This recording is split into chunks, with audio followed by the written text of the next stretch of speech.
What is the Newton suppressor? Well, it's really a product that we designed to solve a specific problem. My daughter, who's a competitive shooter, went back and forth between a muzzle brake and one of our suppressors, and she really loved the sound signature of the suppressor, but she liked the feel of the muzzle brake. And when we would go back and forth, it would be, I'm giving too much up with either one, too much sight picture with the suppressor, and the muzzle brake really just bothered her hearing. So we developed the Newton to solve that problem. It gives you a sight picture that mimics what you will get from a really well-designed muzzle brake without any of the concussion and a significant amount of the peak sound removed. So I'll give you some of the numbers that we're talking about here. So a Newton on a competition rifle, we did the testing with a variety of calibers, but we're going to say on our 6BR, we were 157 dB. That in and of itself doesn't really tell us that much, but with a muzzle brake, we are going to be about 167 dB.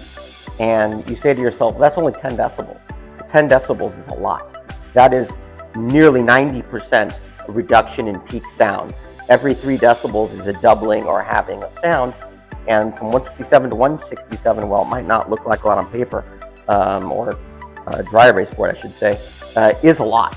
So and even more than that, what the Newton gets rid of is what we call our blast overpressure. And this is the giant concussion wave that we feel after breaking a shot, whether you're an RO or whether you're a shooter, and it feels like that big wave that you get hit with. That's the blast overpressure.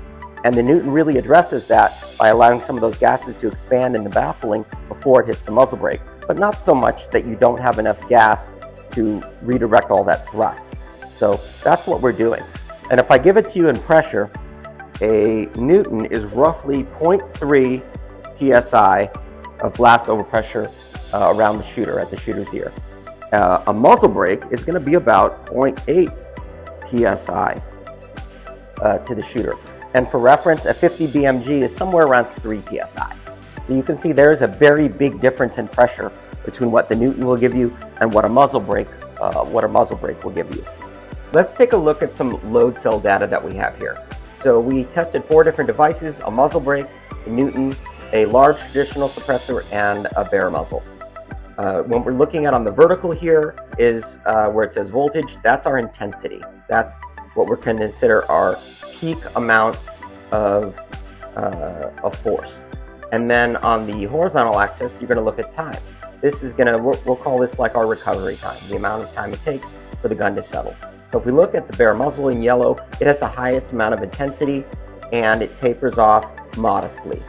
If we look at the traditional suppressor in gray, you can see that the peak intensity is lower, but it stretches out that intensity for a much longer period of time. And that's why it appears that when you take a shot with a suppressor, it takes longer to recover and you do lose a lot of information downrange simply because the gun hasn't settled yet. If we look at the muzzle brake, it has a very similar amount of intensity to the suppressor, but it drops off much more quickly, which is why a lot of people, shooters like muzzle brakes. Gives you a good sight picture, reduces the recoil, and it comes back very quickly. If we look at the Newton, the actual intensity is a little bit higher than a suppressor or the muzzle brake, but much lower than a bare muzzle. And what matters most is the recovery time. If we look at this horizontally, the Newton recovers much faster than any of the other devices, which is the reason the sight picture comes back so quickly. In combination with the lack of concussion, it really allows the shooter to see the maximum amount of information downrange. At 1,000 frames per second, you can see that the large suppressor takes longer to settle than either the Newton or the muzzle brake.